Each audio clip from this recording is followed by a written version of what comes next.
Hello, and welcome to another edition of Interviewing the Legends, brought to you by the Publicity Works Agency, devoted to promoting musicians and authors worldwide.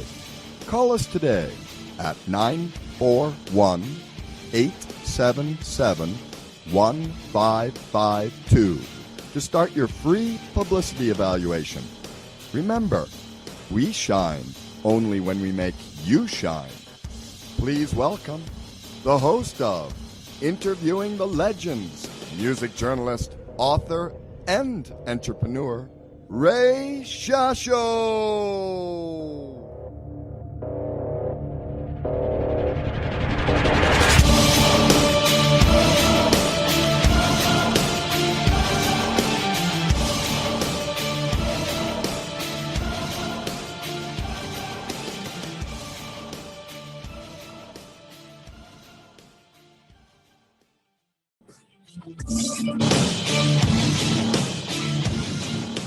Hello, and welcome to another edition of Interviewing the Legends, brought to you by the Publicity Works Agency, devoted to promoting musicians and authors worldwide.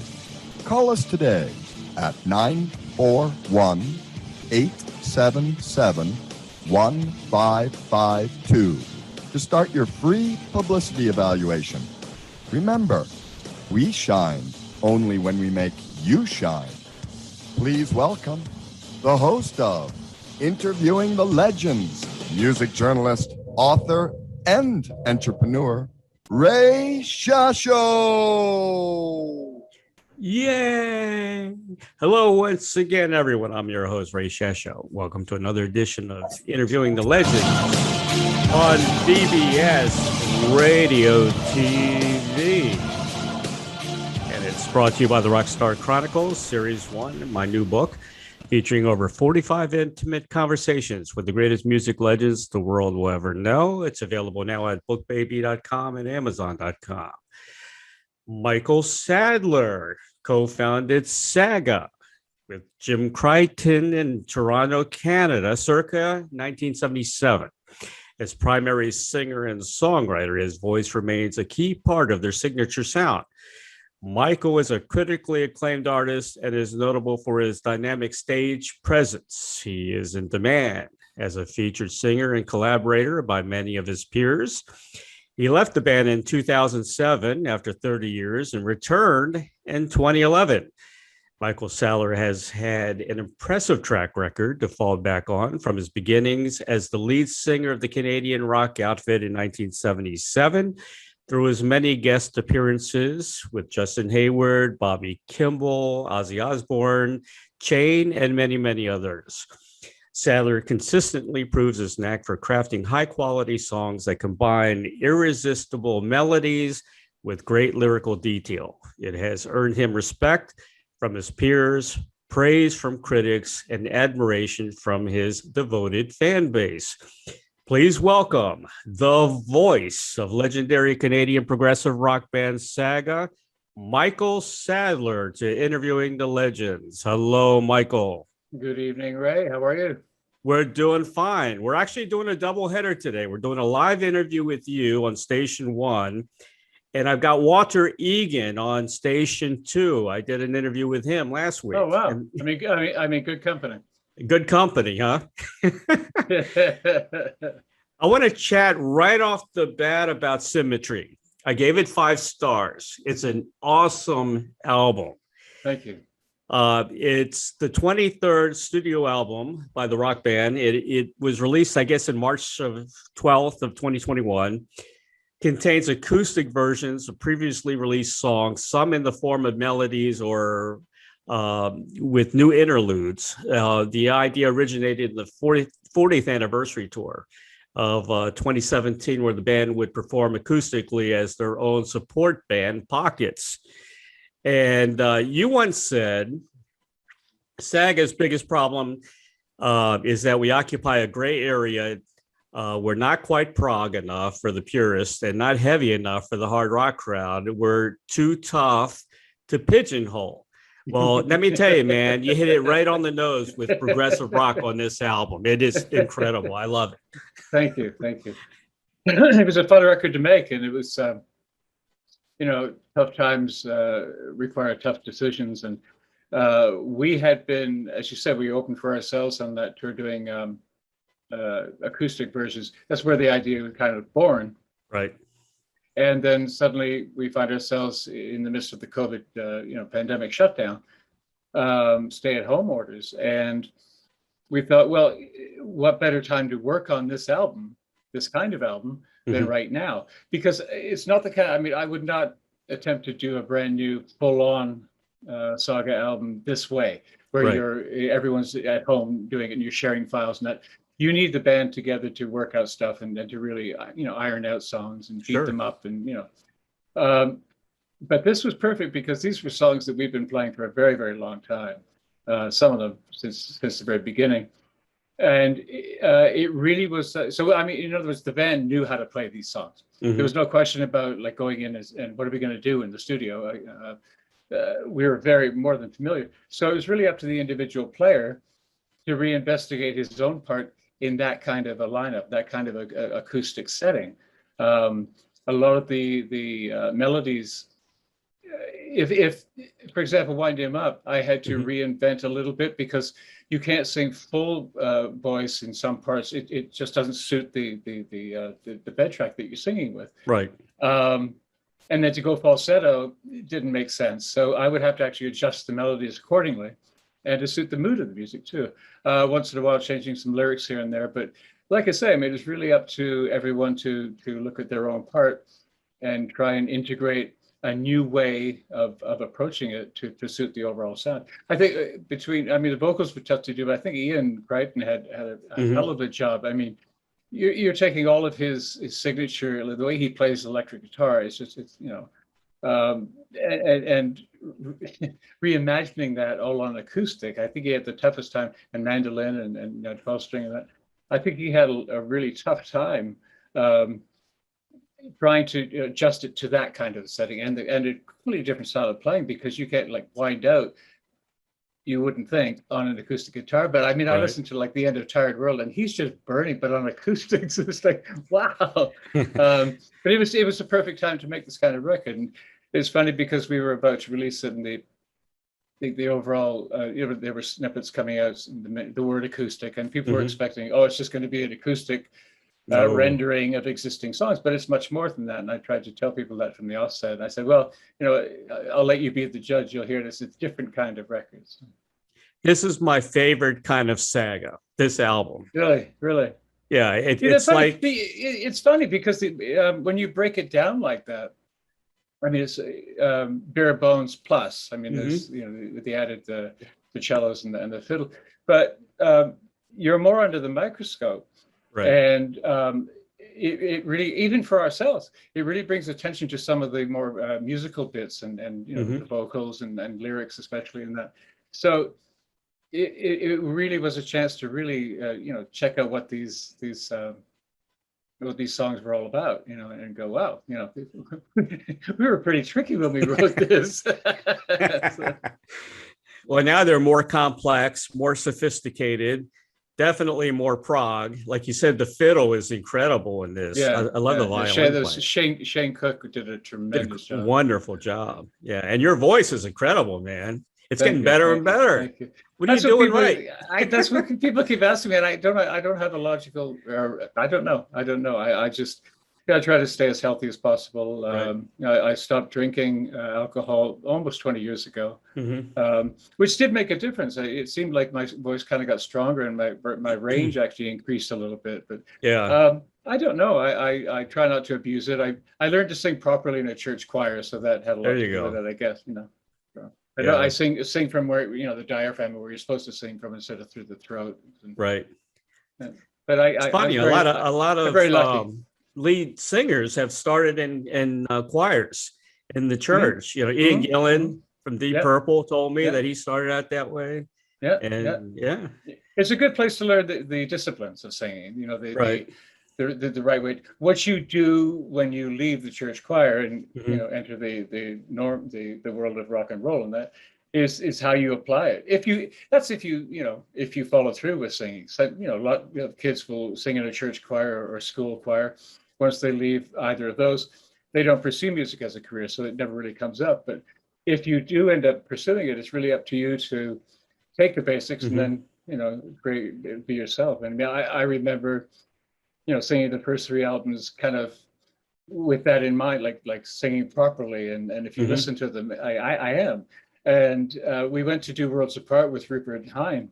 And one of the first things he told me was, look, we know you can sing, Michael. That's not the question. He says, now I want you to forget everything you've learned. And I was like, okay. And I didn't really understand what he meant at first, but now I get it. It's like you've got the technique, right. The semantics of how to sing. Now just be yourself and just relax, So he kind of changed my my approach to singing a little bit more emotional, I think. More emotional, yeah, definitely. That shows in this album for sure. Yeah. I'm going to mention some of my faves.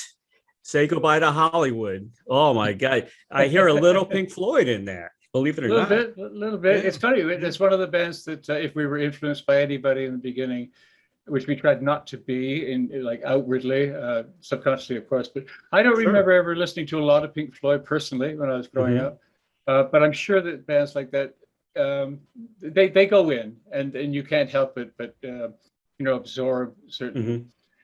I don't want to say influences, but styles. You kind of go, oh, that's kind of cool. But you don't outwardly go, I'd like to write a song like that one day. It's not like that, but I'm sure it's going to come out subliminally here and there. But certainly wasn't the inspiration for the approach. Well, you were on a Pink Floyd tribute album, The Echoes. You did that, didn't you? I was able to. It was great. I was invited. Yeah. By the Echoes peeps. And, Jeff Tate was on that. He was. Mitch, myself, and Jeff Tate did. Excuse me, some guest appearances. Oliver Hartman's Echoes, which is a premier Pink Great Floyd album tribute in Germany. They do it so the band is phenomenal.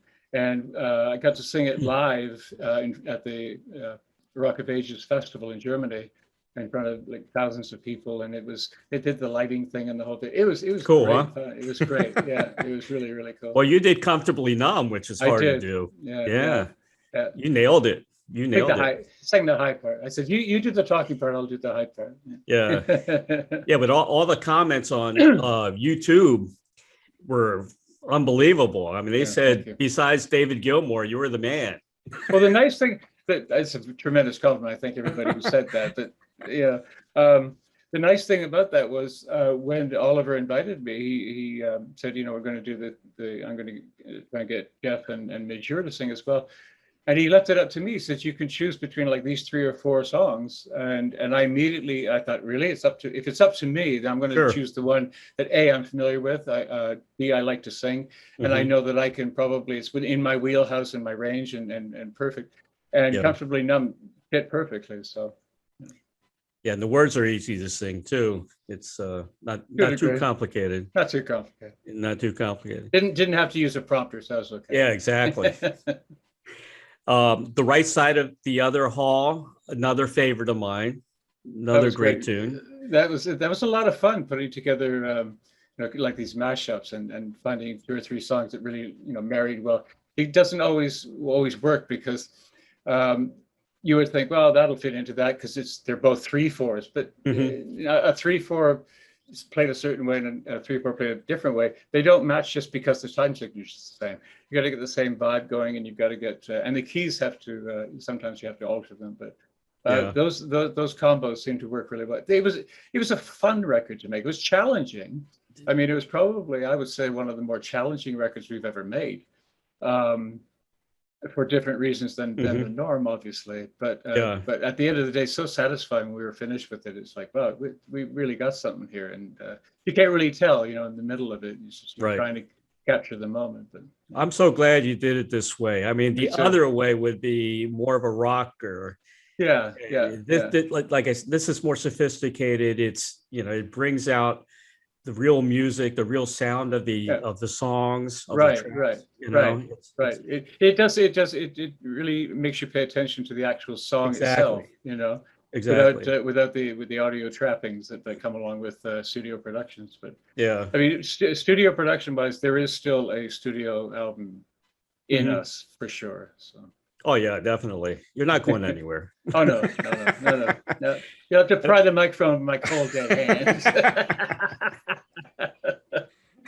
Mine too. I'm not going anywhere either. I mean, when we were talking about Symmetry, I mentioned Shane Cook, but I can't. I'd be remiss if I didn't mention Stephanie Secchi and Beth Silver on cello. They did a tremendous job as well. Fantastic. So the three of them just created this wonderful warm bed that to sing on and play on top of. So yeah, very very proud. I hope you keep doing this kind of music. I mean, well, we people have said that the luxury we have is so much material to choose from. So there's nothing stopping us from perhaps pursuing this kind of like a part 2 to Symmetry. That'd be great. And just choose a new bunch of songs. Choosing the right songs was the tricky part. But we wanted to be slightly surprised. Like you're going to break down a song. It would obviously be you'll pick a ballad or you'll pick this one or mid-tempo one. Right. I wanted to, we wanted to pick songs that like Tired Words. Like you can't take an epic song like that and turn it into acoustic. Well, right. Yeah. Let us have a try, Exactly. Well, it worked well with Wind 'Em Up, which is one of SAGA's most popular songs of all time. And that was a big risk too. You choose a song like that, you're talking about either On the Loose or Wind 'Em Up. You're talking about your serious airplay, like charting songs, singles basically. And it's like, well, you don't want to go touching that song. That's where it was important to keep as many of the key elements as possible without, change it, but try not to lose the integrity of the original song. That was the tricky part. Well, I like this version much better. I got to tell you, man. Thank you. I do after all these years of singing it the same way. So I know it's nice for me too. You know what some of these songs remind me of? They're kind of a medieval feel to it. I like Wind Me Up. I could hear that on Game of Thrones. Very Renaissance. Or very very Renaissance. Yeah, I know what you mean. Yeah. It's funny because in the beginning, just speak of pigeonholing the band and that kind of thing, trying to nail our sound. In the beginning, we got asked so many times that we just said, well, just call it medieval funk. Funk. And that's we label ourselves a medieval funk band in the early days, because the medieval came from that kind of English Celtic. I mean, Gentle Giant was a massive inspiration for myself and Jim Crichton. So, you got the medieval counterpart thing, and then you've got the funky part, which came, I think, originally. Steve Negus, the original drummer, was from like an R&B background. So he kind of brought the funk, and you married those two together, and you've got this hybrid style that people are like, what is it exactly? Yeah, we had some of the guys from Gentle Giant on the show. They're pretty cool guys. Excellent. Yeah. Another band kind of with the acoustic thing that brings out the best of their music is the Straubs. The Straubs is another good band that does that. Yeah, absolutely. Their music lends itself to it beautifully. Exactly right. Pitchman, another great tune. The Perfect Time to Feel Better, another medieval feel. Images, a beautiful track, very spacey. Kind of prog. Now you see that one I definitely had to adjust the way I approached the verse, because the melody is slightly different. I had to treat it differently. Right. It was just it was on me again to try and reinvent it somehow. It couldn't be exactly the same way it was. Hence the new the new approach to the melody. So, but Wind 'Em Up, I have to say, is probably one of my favorites on the album. I love it. And it's not just because my son does a guest vocal on it. Oh, okay. Well, here's what I mean. We do Wind 'Em Up, and I was talking about not losing the integrity of the original song when you do these kinds of treatments, right? And key parts and like chorus lines and this and that. But one of the key moments in Wind 'Em Up was the child's voice. You say, "No luck today," and that was the son of the studio owner, and his name was Benji, and he was around my son's age at the time. Really? And we needed a child's voice, so we had him come in. He just said, "No luck today," and then when it came time to do this one, the new version, I thought, well, we can't use Benji because he's probably about, I don't know how old now. And I thought, wait a minute, I have a new Benji right here, and so I said to the guys, "Would you mind if we use Saren to do the No Luck Today part?" It's like, we assumed you were going to, because he's right there. He's the right age, and so yeah. So that's his debut on in the recording world. Did you do it on one take? He could have, but I made him do about 30 of them, so okay. I could choose the best one. Of course, Dad would do that to him. That's funny. I want to mention your Always There, which is an official fan video. Yeah. That was cool. I really, very cool. That was a great idea you did. That was the brainchild of the promo department at the record. Very cool. They said to us, for the third one, because they had lyric videos for Tired World and Wind Up, worked great. I thought they did a fabulous job. They said for Always There, we'd like to do a fan video. They explained what they were going to do, and they invited the fans to send in all the vids, and they put the whole thing together. And I got really touched when I watched it. I got almost choked up because it's a beautiful sentiment. It doesn't have to be necessarily them saying you were always there, meaning Saga and the music. It could be anybody, but it's just the sentiment of your best friend, your mother, your dad, your brothers, your sisters, anybody who's been there for you. But obviously it's homage to the song, to the fans and that. But they've turned it around. And they're singing it to us, and awesome. It was amazing. It was amazing. Yeah. Yeah. Did they record the videos and send it in to you? Is that how it worked, or they sent it to the record company? They made all the decisions. Yeah. And it was funny because they got so many that the feedback on the social media was like, well, I sent it a video, but they couldn't use all of them, unfortunately. Right. The ones that did get featured, they were like, yeah, that's me in the third one. Yeah, I saw that. But it was great. It was really, really nice. I think it was a very smart idea. Very smart idea. The comments were so funny, like you said, that's me. I'm the third one there. I'm the one holding the. It was all positive, all good stuff. 100%. Yeah. 5 stars on the album. I love it. I want to see. I'd like to see more of that because I think it was kind of at the beginning, like, well, it could be an interesting project, do an acoustic record, but then just taking it the next step and going, well, let's really, if we're going to do it, let's do this right. And then you go through and then you finish with it. It's like, wow, this was fun, challenging, albeit challenging, but it's really good. And I like doing this. And like I said, we've got a wealth of material to choose from. So there's no reason, I think, at some later point, we revisit this kind of thing, choose, handpick those songs again, and maybe make a second one, so. Well, the key is you had some great musicians on there. Like you said, the violin player and all the guys you had on there were, that's what made the album, and of course your fantastic voice. Oh, thank you. It was great with the percussion too, because it's not a kit, obviously. It's just, we call it kitchen percussion. It was basically, I think Jim Crichton went down to like an odds and ends store, like a Sally Ann or something like that, and just bought stuff that you could hit and brought it all back. And then Mike Thorne laid it out on a table in front of himself and just said, well, this could be the snare and this can be that, and so it's all shakers and hitting pots and pans. And well, I love it. It's wonderful.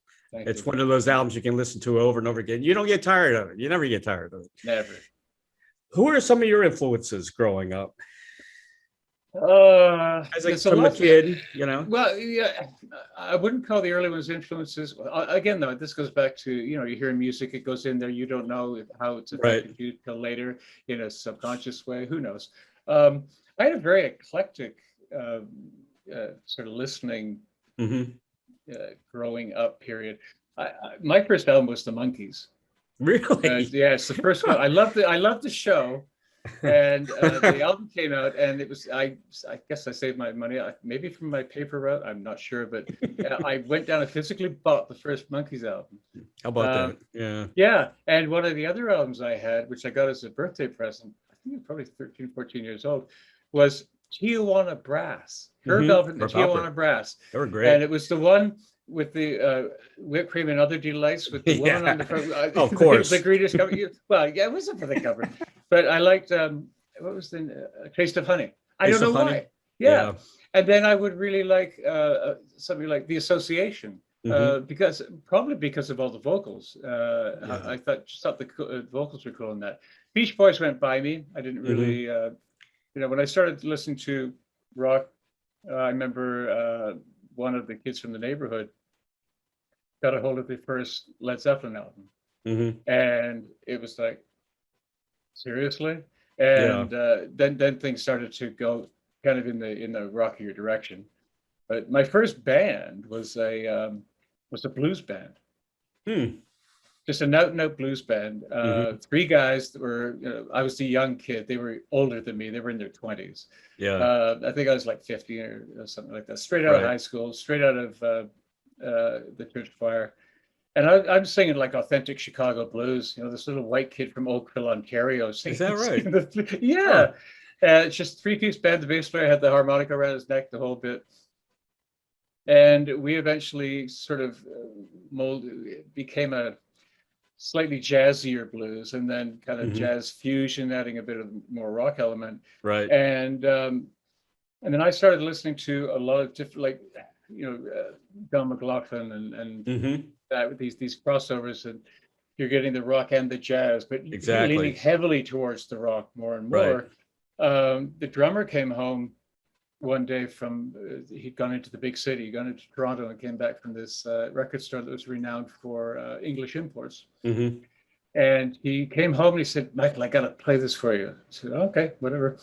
And he puts this album on. We listened to side 1, silence. He turns it over, plays side 2. And I remember just looking at him saying, "I don't know what that is, but I want to start making music like that. Because I don't know what to call it." And it was Gentle Giant, 3 Friends. Yeah. And I listened to it and I just went, again, maybe some people when they first heard us on the Toronto scene in the clubs going, "I don't know what this is." Same thing. It was so unfamiliar that in a sense it made sense, because I found out, I believe they were called Simon Dupree and the Big Sound, and it was kind of an R&B rock jazz kind of fusion-y thing, which developed into Gentle Giant. Exactly. So I was already at that stage of just on the verge of taking it one step, a little bit rockier, and there's your progressive rock. So maybe that accounts for the medieval funk. The medieval funk. The medieval funk title at the beginning. That's the name of your next album, Medieval Funk. Medieval Funk. I like that. Well, describe your music. Medieval funk too. Okay, whatever. You can get George Clinton on the album, Yeah. He'd probably play on it. Probably. Actually, the Funkadelics to me were like the Frank Zappa of funk, Oh, yeah. But I loved bands like Earth, Wind and Fire. I thought phenomenal. The syncopation and the vocals. Anything with great vocals. Exactly. And immediately, so. Well, great musicians too. Ohio Players, those guys. Atlanta Rhythm Section. Rhythm Section. Like that, But yeah, in the very, very beginning, I found myself very close-minded. Went into this, there's no other music except prog, and prog is the only way to go. And, that's that. Oh, I know, I don't listen to that, and wouldn't give them a second chance. But I realized it didn't take too long, but I came to the conclusion that good music's good music. I don't care about genres in the meantime. If I listen to a certain song, I hear it playing, it's like, oh, I love that song. That's really cool melody or whatever. And someone will say, "Well, I didn't know you like country music." I said, "Well, I don't as a rule, as a genre, but if you tell me that's country, then okay, I like country music, but I like that country song because it's a great song." Punk, heavy metal, as long as something's done with some creativity, some kind of thought, some kind of passion to it, and you can feel it, and they're really into it and they believe it. Yeah. And not repetitive, and not the and same not lyric repetitive, 50 just times in a row. just for the sake of it. And it's like cookie cutter. This is how you make a hit song. You do this, this, this, this, and this. Exactly. That many minutes and that many seconds. Intro. Don't wait too long. Don't bore us. Get to the chorus. All that. Right. It's like, no. Yeah. Got to just show some kind of spark of exactly. I agree with you 100%, man. Are you a hockey fan? Being from Quebec, right? Originally? I was actually born. You see, Toronto, Toronto, Canada band origins, but I was actually born in Wales. So, I grew up for the better part of it, from age 3, age 4, 5. Right. In Canada, I played hockey. I came across. I played. I came across an old photo of me. The kid having to go to a hockey practice Saturday morning. I don't know how early it was. You just picture me on the front porch, and I've got my secondhand gear on, and you can see I was really loving the idea of going to play hockey. I played a little bit. I was never. I'm more into NFL football now. Are you? With the intensity that I would have probably been into hockey just because I was growing up in Canada, but it never really grabbed me that way. I do remember, I have a great memory of my dad taking me to Maple Leaf Gardens. And it was, they were practicing. The Toronto hockey team was practicing at the time. And I guess through his business connections or whatever, found myself there right next to the ice. And overskated Dave Keon and Frank Mahovlich and gave me autographs. And I didn't realize the enormity of what was taking place at that moment. But yeah, so yeah. But like cool. I say, it never grabbed me with the fever that a lot of people have for the sport. I appreciate it. I will watch, like with a lot of sports, I will watch it incidentally, but when it comes to finals, of course, because 9 times out of 10, they will be the best teams, hopefully, and it's very exciting. Same with basketball. Well, of course, I'm from the Tampa Bay area, so go Bolts.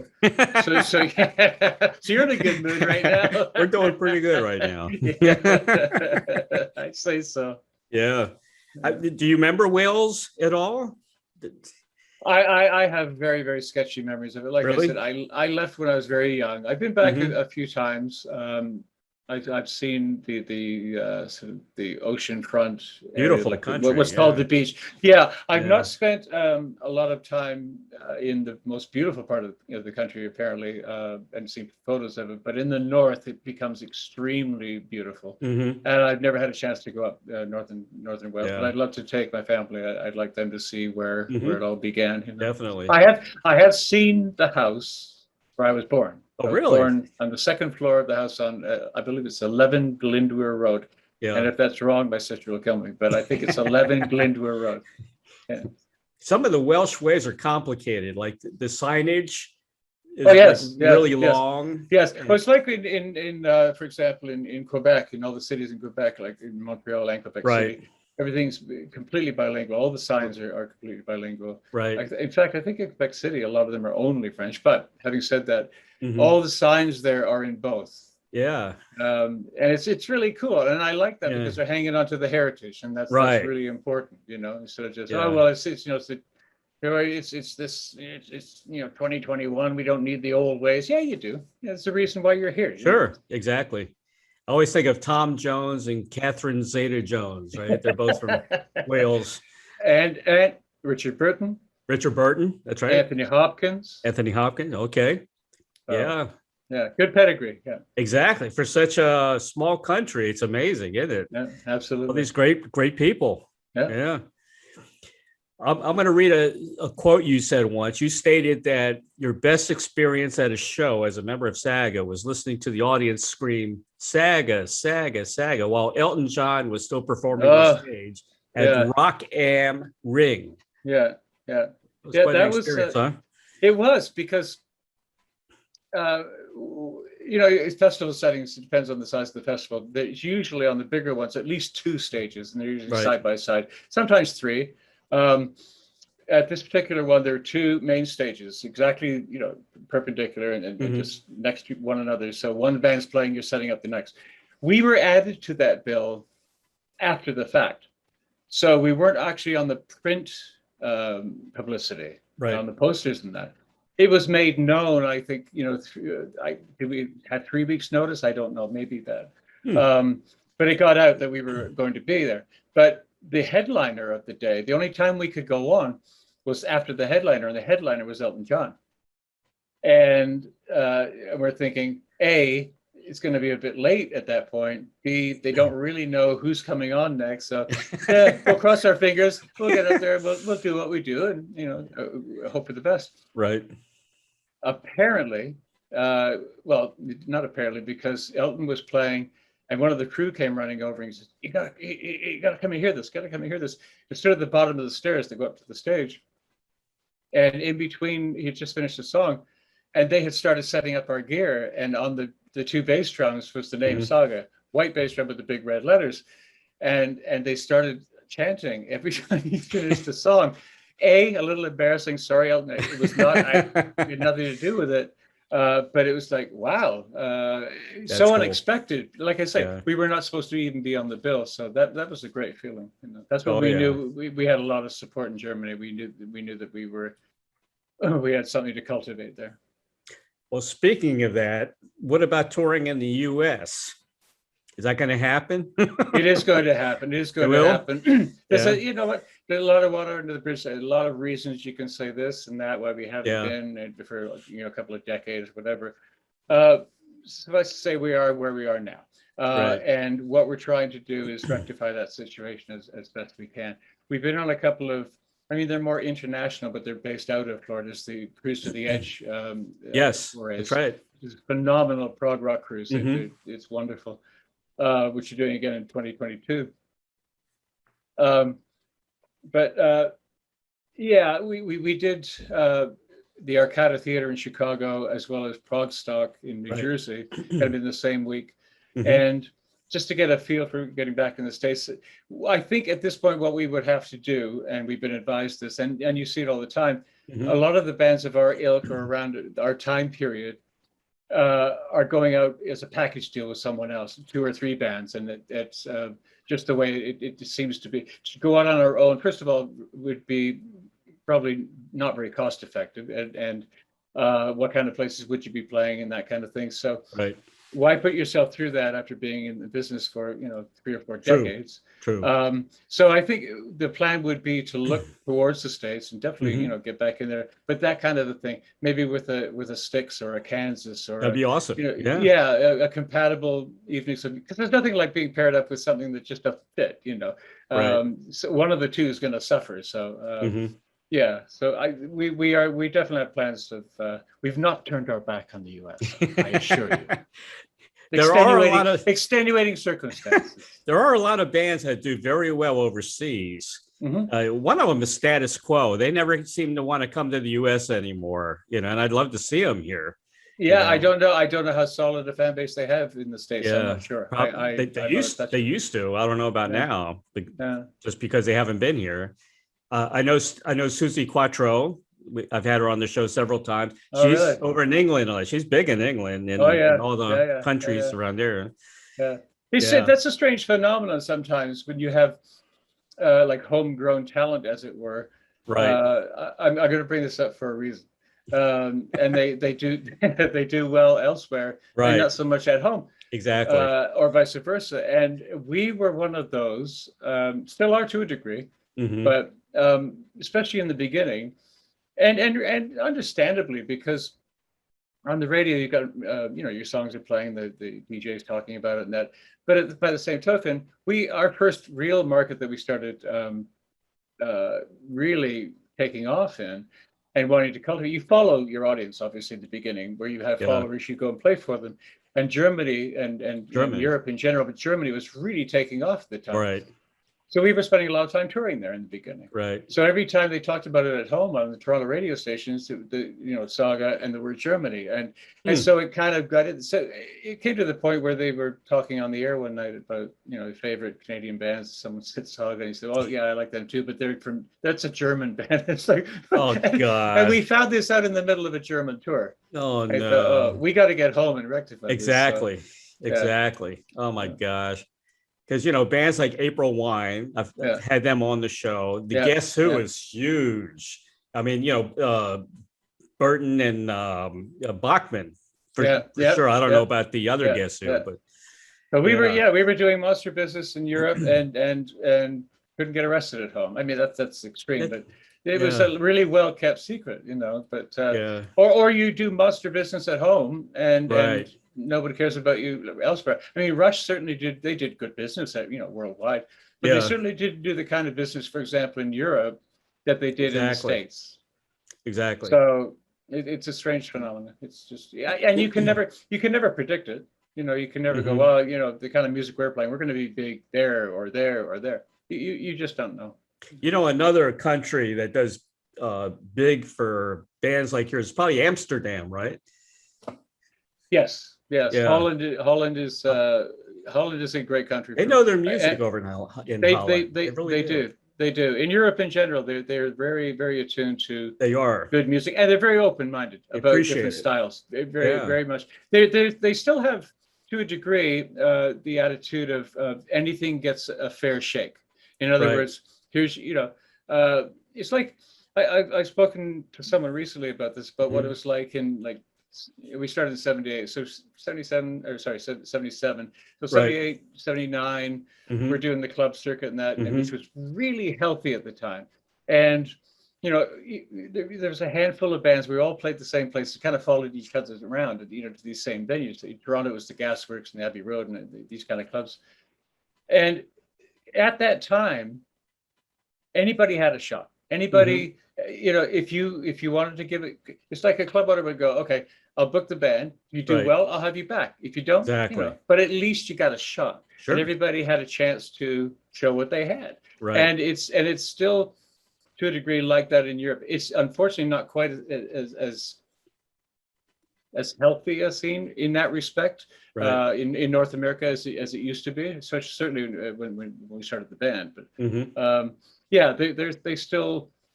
they'll still come and see something new without being told what it's all about, and that just by word of mouth. Oh, come and see. Here's a new band. Let's check them out. And if they like you, you'll keep going back, and they'll keep coming back to see you. And it goes exactly. From there, but, Well, that's the way we used to be. I mean, we used to go to a record store. We liked the album cover, and we bought it.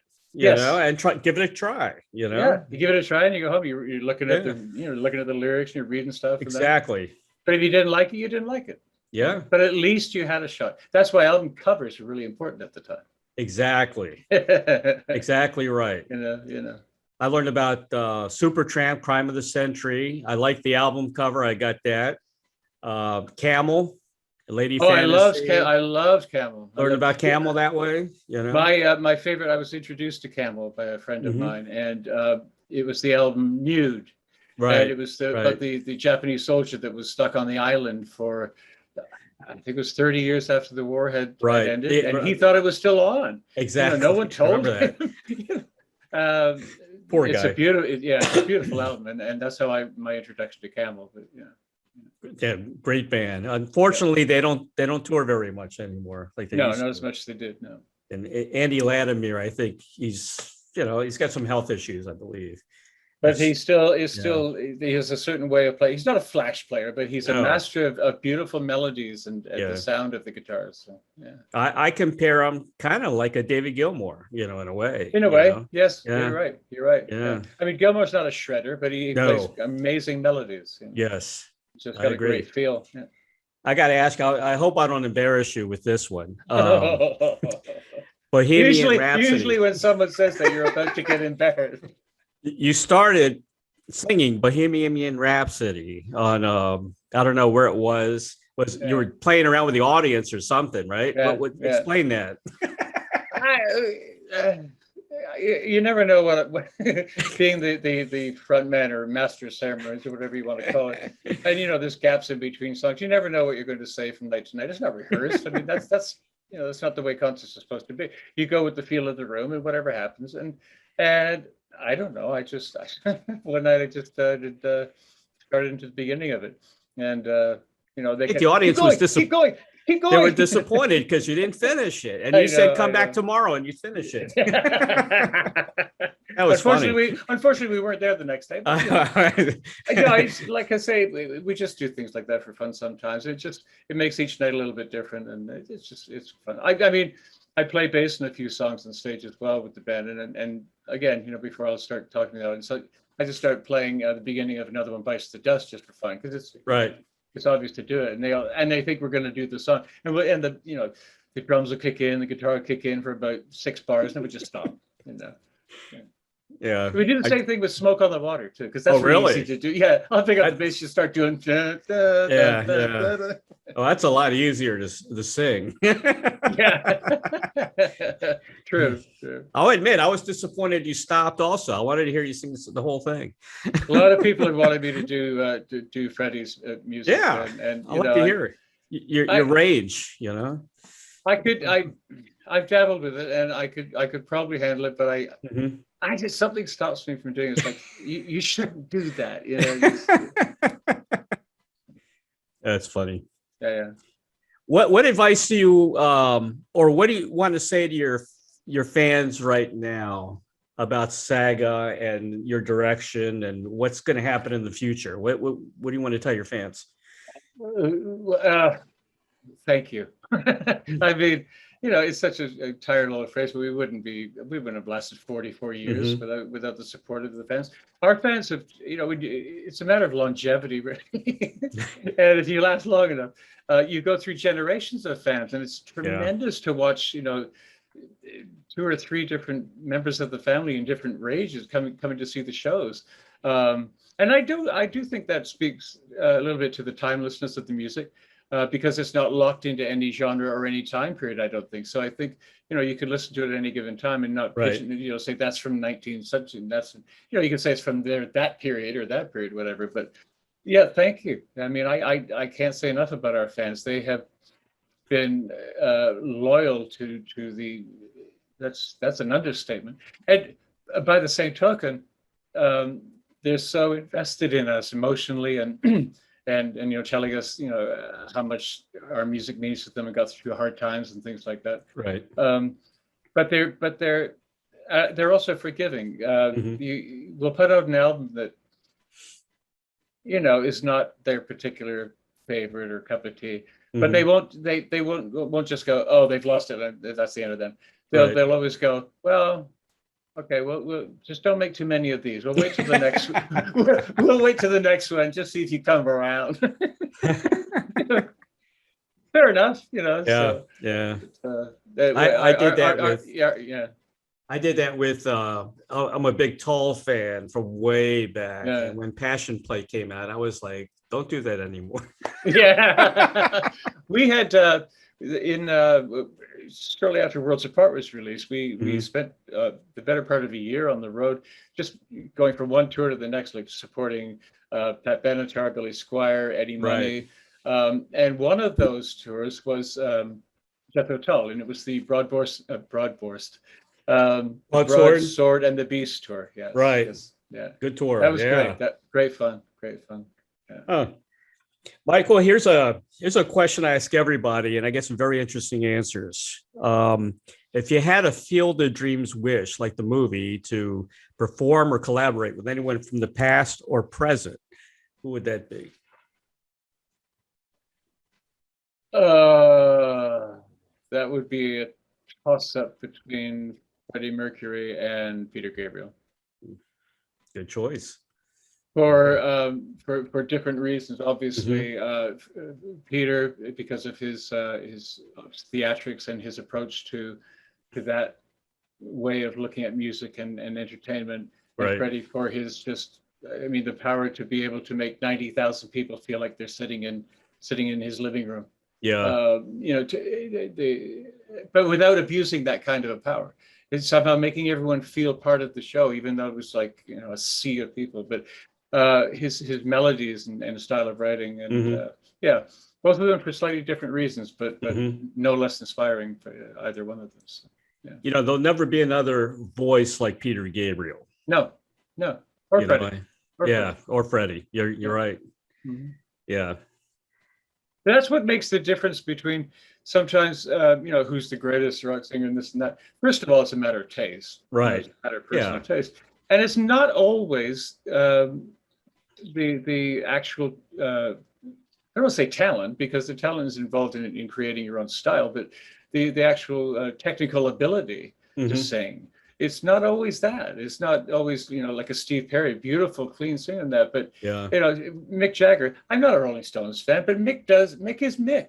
And he sings that way, and everybody knows that. He created a larger than life persona, of course, but that's the way he sings. He's not an opera singer. He's not. He doesn't stand next to Pavarotti or whatever, and no one thinks he can, and he doesn't think he can. But that's not the point. He has created a style, and it works for him. Lou Reed, people like that. Are they great singers? Technically, probably not. No. But it doesn't matter. It's not. That's not the reason that it's so appealing. So. And of course, the worst singer is Bob Dylan. I'm not touching that with him. But his poetry, his lyrics. Well, there you go. There you go. I guess that makes up for it. He's forgiven. Yeah. He's forgiven. Exactly. Michael, you have any good road stories? Anything funny that happened in the past? You gotta talk that you're allowed to talk about. That's where the thinking is like. Well, let me sort of. There's a million. You kind of joke about. Longevity when you've been in the business for a long time, you've done a lot of touring and been in a lot of places, done a lot of things. Sure. I should write memoirs, whether you want to call them memoirs or whatever, just memories of stuff and that kind of thing. There's too numerous to mention. I mean, I could get, there was a time this, there was a time that. There's no outrageous like TVs out windows and that kind of thing, but there's been, naked moments in the middle of a hotel lobby, or things like that, or trashing all the pool furniture, all the patio furniture around the pool and putting it in the pool and finding that really funny. But most of it was pretty innocent stuff, It's but I would like to do trashing. I didn't know that. Yeah, not really. Yeah. Oh, look, there goes the pool. There goes the chair that gets wet anyway in the pool now. Oh. Wild. Yeah. But I one thing I would like to do is I kind of wish there had been one at the time when we started touring. I would like to write a book like a sort of road trip 101 for touring musicians. Simply because there are things that there are little shortcuts, and little cool little things that you find out only by, going through certain things, by being on the road and that. And a lot I would have liked to have known sooner. Instead of finding out because there are a lot of things you find out, like say 10 years into touring, going, I wish I'd known that at the beginning because I've been doing this the whole time. And there's just little shortcuts, things about airports and things and travel and that I think could be really useful. You can make it really fun. Throw in a few road stories, like you said. You cite an example of something that you could or couldn't or shouldn't do at an airport or whatever, and then you throw in a road story to back that up. This is why, because this could happen. So the way to prevent that, try this instead. Some of the funniest stories I've heard on the road was from Engelbert Humperdinck. Because when he was at his peak there, he had girls all over him, and they would sneak into his room and pretend they were working with the hotel, and sneak in through coffee carts and things like that. Your room service, sir. I didn't order room service. Well, I'm here now. I don't know what I'm gonna do. Yeah. I haven't had a chance to talk to Tom Jones, but I'm sure his are pretty interesting as well. I'm sure he's got his share too. Yeah. Remember, that was the swinging 60s. So That's right. Yeah. Michael, I want to mention, first of all, you have 40 years of SAGA, which is released. It's 1978 to 2007. That's out now, correct? I believe so. That's that's incredible. I have to say, excuse me about that one, that we've had a few, as you can imagine, over 4 decades. There have been compilations and best ofs put out by different record companies and this and that. This one, I think the selection of songs is excellent. It really is, for a change, a really good cross section of the career. I remember seeing the selection when it was presented, thinking. They got it right this time. If I wanted to introduce someone to the band, I would say, listen to these. Listen to this. This will give you a good idea of And not well. Coming up, we have there's reissues of all the older albums that are happening as we speak. All kinds of things happening touring-wise, and that. If anybody wants to find out that kind of information, they go to sagagen.com. They have all the listing of the new reissues that are coming out. Good. What's out already? Do a little shopping while you're there. Oh yeah. All kinds of cool stuff. But that's where you can find out all the info, the upcoming touring and that kind of thing. And you guys always we're going back on the road. So. Good. You guys always had that cool logo too, so that makes a good shirt. Definitely. It does, and he's served us well. He's gone through some incarnations and different versions of him, but we call him GB. GB. That's Golden Boy. Yeah. Golden Boy. Okay. Or his, I guess you could call his earthly name would be Harold. I don't know why.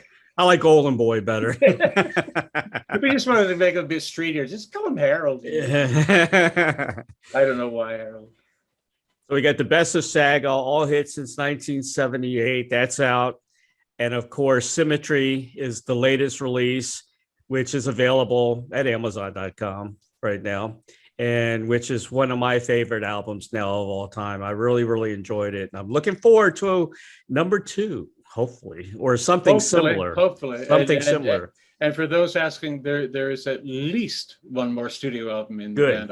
There could be more, but I know for sure there's a lot of gas left in the tank, and especially live. We can't wait to get back out there. But there'll be another album. There will be another album before we're done, I swear. Oh, you're overdue for live shows. Yeah. But all the reissues are there. Like I say, you can find out when they're coming out and which live shows we're doing. We've got some shows in the fall in Scandinavia to start. I heard that. That'll be our. We're back on the road, which is great. When is that exactly? There's a big difference. We're saying that's starting in October through November. We start in Finland, which is kind of cool. Oh, in Finland, awesome. Yeah. But I was going to say there's a big difference between saying we're back on the road and back on stage, because on the road, been there, done it. As much as it's lovely the first few times and seeing things. A lot of the places we go, we've been before. I still love them. They're still beautiful and that kind of thing. But the mystery, as it were, is kind of gone in the meantime. But it's the going on stage. That's different every time. It's unique, even though it's the same set a lot of the times. It doesn't matter. It's unique every night. That particular room and those particular gathering of people. So it's we can't wait. I love going on stage. Yeah, I can imagine. I do. It's going to be more exciting this time because people they're so pumped up to see live music. I agree. Yeah. And the musicians are pumped up to get back out there. Exactly. And it's a very reciprocal thing. I mean, my idea of a perfect concert is very reciprocal. If everybody in the room, I'm talking, the people in the audience, the band, the vendors, the crews, the locals, everybody involved, if they leave the building that night and everyone's in a good mood and has a smile on their face, that's a successful concert. What it's all about. It's not really about you playing the notes completely right. You want to be as good as you can. Yeah, but exactly. It's that we spent the evening together. Right. So and the roadies can make money again. I feel so sorry for those guys. Yes, they can. Oh my gosh. I want to mention www.sagagen.com. Saga Gen, like Saga Gen. That's the official website. Yep. You're also on Facebook, www.facebook.com/Saga Generation. You're on Twitter and also on Instagram as well. So we're all over the place. You're all over the place. You can find us. And I want to say special thanks to Gwen Sadler. Her company is it Secret Ventures? Secret Ventures with a Secret K. Ventures spelled with a K. Yes, Secret Ventures LLC. And thanks to Gwen, we got Michael today. Thanks for letting me out, honey. No Gwen, no Michael. Michael, thank you so much, man, for being on the show today. It's been my pleasure. I really hope you come to Florida. And when you do, give me a ring, man. I'll be there. I will do, man. And it's been a pleasure talking to you. I really enjoyed our conversation. Love the album, man. I love it. Thank you. Thank you. Take care. All right. You too, and best to Gwen. Okay, thanks. Bye now. Bye.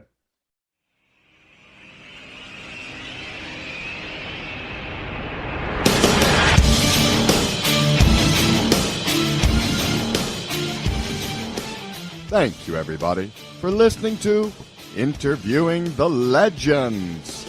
Brought to you by the Publicity Works Agency. Call 941-877-1552 or visit us at publicityworksagency.com, specializing in author and music artist publicity plans. We shine when we make you shine.